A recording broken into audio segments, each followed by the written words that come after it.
Sondag, Maandag, Dinsdag, Woensdag, Donderdag, Vrydag, Saterdag.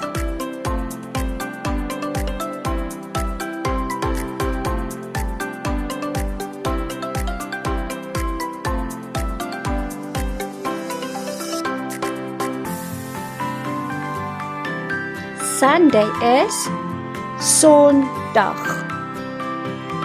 Monday is Maandag. Tuesday is Dinsdag. Wednesday is Woensdag. Thursday is Donderdag.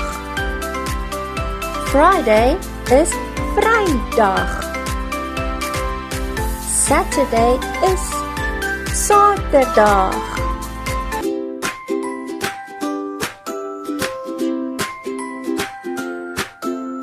Ken jy jou dae van die week? Daar is 7 dae in 'n week. Kom ons kyk wat hulle is.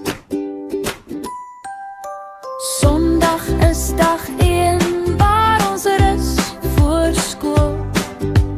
Maandag is dag 2 ons eerste skooldag vir die week.